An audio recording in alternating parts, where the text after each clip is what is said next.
तो welcome back दोस्तों। आज मैं एक्सप्लेन करने वाला हूँ द समर हिकारू डाइट के एपिसोड नंबर 12 को। और ये एपिसोड पूरी की पूरी मिस्ट्री से भरी पड़ी है, क्योंकि इस एपिसोड में तनाका हमें काफी सारी चीजों को रिवील करता है। जैसे कि अगर हिकारू नानो किसामा नहीं है तो असल में हिकारू है क्या, और ये भी बताता है कि इंडो फैमिली का रिचुअल बिल्कुल मीनिंगलेस था।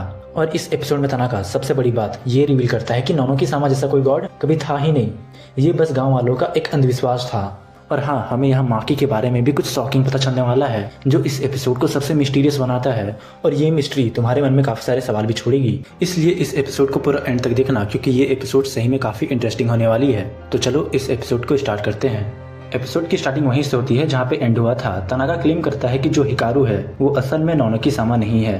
किसी चीज को बलि देने से कोई और चीज नहीं बचाई जा सकती, मतलब सारे सेक्रीफाइसेस यूजलेस हैं। उस वक्त तनाका योस्की के शूज के सोल पे लगा एक ट्रांसमीटर को पॉइंट आउट करता है। फिर वो एक्सप्लेन करता है कि असल में नानो किसामा एग्जिस्ट ही नहीं करता, ये बस एक इमेजिनरी गॉड है जो इंसानों के दिमाग में बनाई गई है। ये जो हिकारू है वो असल में एक अनोमलस बीइंग है जिसको स्पॉन बोला जाता है। ह्यूमंस ने जो इस स्पॉन को देखा उन्होंने ही गलती से उसे नानो किसामा समझ लिया। तनाका का मानना है कि ये सब शुरू हुआ था उस वक्त जब इंडो फैमिली का हेड अपनी वाइफ हिची को दोबारा जिंदा करने की विश करता है, जो कि हमने पिछले एपिसोड में ही देख रखा था। क्योंकि उसी वक्त हिकारू दुनिया में मैनिफेस्ट हुआ था, इसलिए इंडो एंसेस्टर ने कन्विंस कर लिया कि उसने कोबिताची माउंटेन में नानो किसामा को देखा है। फिर तनाका और भी क्लियर करता है कि स्पॉन बहुत ही रेयरली द अदर साइड से इस दुनिया में आते हैं, और जब भी आते हैं वो इंसानों की विशेष फुलफिल कर देते हैं, लेकिन उन विश का एंड रिजल्ट हमेशा ट्रेजेडी ही होता है। अब तनाका इंडो फैमिली की पूरी रिचुअल को मीनिंगलेस डिक्लेयर कर देता है। उसके हिसाब से अगर इंडो फैमिली कुछ भी ना करती तो हिकारू माउंटेन में ही रहता, और अब अगर हिकारू माउंटेन में लौट भी जाता है तो भी इम्प्योरिटीज को विलेज से डाइवर्ट नहीं कर सकता, क्योंकि हिकारू ने अपनी पावर ऑलरेडी वीकन कर ली है। याद है ना, एक एपिसोड में हिकारू ने अपने बॉडी का एक टुकड़ा निकाल के योस्की को दिया था, उसी वजह से ये काफी वीक हो चुका है। इस वजह से तनाका अज्यूम करता है कि चाहे वो इंटरफेयर करे या ना करे, हिकारू खुद ही एक दिन सेल्फ डिस्ट्रक्ट हो जाएगा। फिर तनाका वही पुरानी कहानी सुनाता है जो योस्की के डैड ने उसे पिछले एपिसोड में सुनाया था, जिसमें एक फार्मर अपना सर एक होल में डालता है और उसका सर गायब हो जाता है, लेकिन उसके बदले विलेज को एक फीस्ट मिलती है। तनाका कहता है कि शायद स्टोरी थोड़ी बढ़ा चढ़ा के बताई गई है, लेकिन सर गायब होने वाली बात सच हो सकती है। और फिर तनाका कहता है कि विलेजर्स ने यही इंसिडेंट बेस करके अपना फेथ बनाया था एक गॉड पे, जिसको पहले उन्हीं की सैन बोला जाता था, और बाद में वो बदल के नानो किसामा बन गया। और यहाँ पे तनाका अपनी रिसर्च के बारे में भी बताता है कि उसने पता लगाया है माउंटेन में वाकई एक होल है जो लिविंग वर्ल्ड को कनेक्ट करता है द अदर साइड से, और इसी होल से इम्प्योरिटीज आ रही है, और वो होल अभी भी बढ़ता जा रहा है। अगर उसे क्लोज ना किया जाए तो एक दिन ये सबको डिजास्टर में ले जाएगा। इसलिए तनाका का एम है उस होल को क्लोज करना, और उसके लिए वो योस्की और हिकारू की हेल्प मांगता है। लेकिन यहाँ पे योस्की उस पर ट्रस्ट ही नहीं कर पाता, क्योंकि उसने जो हिकारू के साथ पहले किया है उसे वो बिल्कुल माफ नहीं कर सकता, इसलिए वो उसकी बात सुनना ही नहीं चाहता। लेकिन यहाँ पे तनाका योस्की को एक और एडवाइस देता है, जो चीज तुम इंडो हिकारू के कॉर्प्स में देख रहे हो वो बस एक मॉन्स्टर है, तुम्हारा उससे क्लोज आना सिर्फ तुम्हें तकलीफ ही देगा और कुछ नहीं। लेकिन यहाँ पे योस्की उसके बात को रिजेक्ट कर देता है और कहता है कि हिकारू सिर्फ एक रिप्लेसमेंट या टूल नहीं, हिकारू के डेथ को फॉरगेट करने के लिए हिकारू अपना खुद का एक इंडिविजुअल है। तुम्हें समझ ना आया हो तो मैं ठीक से बता दूं, मतलब वो एंटिटी एक टूल या फिर रिप्लेसमेंट नहीं है, वो हिकारू के डेथ को फॉरगेट करने के लिए अपने आप में एक इंडिविजुअल है। ऐसा तुम लोग समझ सकते हो। तनाका फिर उससे एक और सवाल करता है, अगर ये तुम्हारे लिए एक कंप्लीट स्ट्रेंजर है तो तुम इतना क्यों कर रहे हो इसके लिए।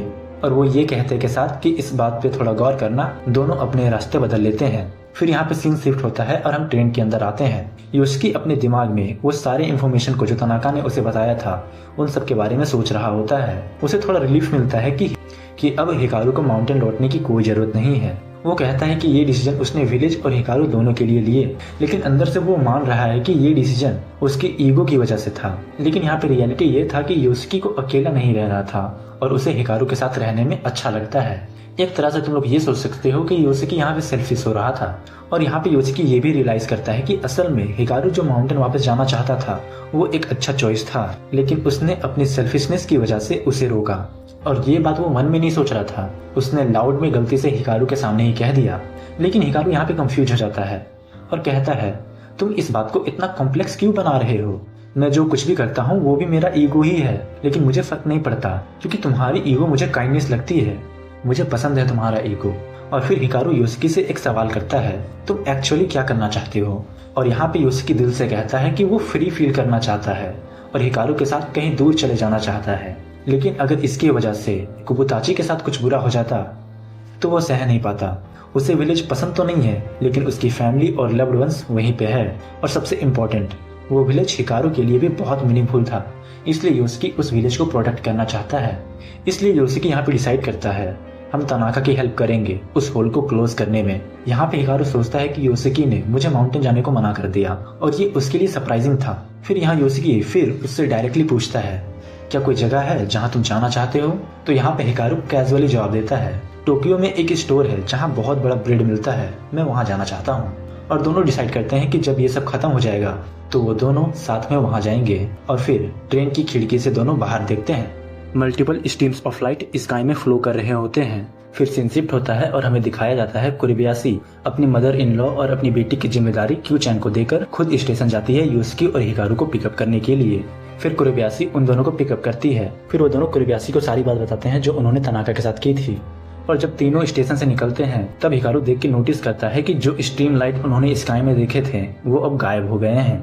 तो यहाँ पे कुरिबायाशी एक्सप्लेन करती है, वो बैंड्स एक्चुअली एक डिस्पर्सन का निशान थे। उसके हिसाब से कुबुताची का होल एक सिंगल जगह नहीं है, बल्कि उसके मल्टीपल होल्स हैं जो एक दूसरे से कनेक्टेड हैं। जो बैंड्स स्काई में दिख रहे थे वो असल में इम्प्योरिटीज की स्ट्रीम थी जो एक होल से दूसरे होल तक ट्रैवल कर रहे हैं। जैसे कि एक हाईवे समझ लो, वो हमेशा एग्जिस्ट करते हैं, बस हर वक्त विजिबल नहीं होते। हिकारू पूछता है कि अगर होल्स बंद कर दिए जाएं तो क्या वो बैंड्स हमेशा के लिए डिसअपियर हो जाएंगे? तो यहाँ पे कुरिबायाशी कंफर्म करती है, हाँ, अगर हम होल्स क्लोज कर पाए तो वो बैंड्स भी खत्म हो जाएंगे और इम्प्योरिटीज भी कम हो जाएगी। फिर वो ये भी बताती है कि अगर होल स्प्लिट नहीं होते तो टाउन का जो अभी करंट सिचुएशन है वो काफी पहले ही हो चुका होता। अभी जो इम्प्योरिटीज है वो मेन होल कुबुताची से निकलकर 3 स्ट्रीम में स्प्लिट होते हैं और अलग अलग जगह डिस्पर्स होते हैं, एक आशिदोरी, एक उदेकारी और एक कीबुगायामा में। इस वजह से ओरिजिनल होल का बढ़ना थोड़ा स्लो हो गया था। यहाँ पे योशिकी अपना थ्योरी शेयर करता है, शायद जो सेक्रीफाइस के बॉडी पार्ट अलग अलग जगह दफनाए गए थे वो एक्चुअली होल के डिस्पर्सन के लिए किए गए हों। तो यहाँ पे कुरिबायाशी अपनी बात भी ऐड करती है कि शायद जमीन को ही एक तरह का सैक्रिफाइजल डोल बना दिया गया हो ताकि उस पर इंसानों के गुनाह और इम्प्योरिटीज को ट्रांसफर करके बैलेंस मेंटेन किया जा सके। फिर वो लोग वंडर करते हैं, कीबुगायामा के कुछ अबेंडेंड रीजन जैसे उदेरी और साउथर्न रीजन, उनमें होल्स क्यों नहीं है?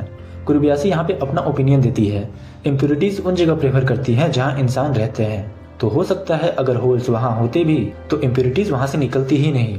फिर यहाँ पे कुरिबायाशी डायरेक्टली पूछती है, तुमने उस मिस्ट्री मैन तनाका से पूछा था ना कि होल्स को क्लोज कैसे करते हैं? तो योशिकी यहाँ पे तुरंत जवाब देता है कि उसने रिफ्यूज कर दिया था तनाका का हेल्प करने से। और यहाँ पे हिकारू कैजुअली बोलता है, अगर हिची-सैन से पूछ पाते तो इजी होता। और यहाँ पे अब जो योशिकी दिखाने वाला है ना, लिटरली उससे तुम शॉक होने वाले हो। जैसे ही हिकारू ने बोला अगर हिची-सैन से पूछ पाते तो इजी होता, तब योशिकी अपने बैग से हिची-सैन का हेड निकालता है।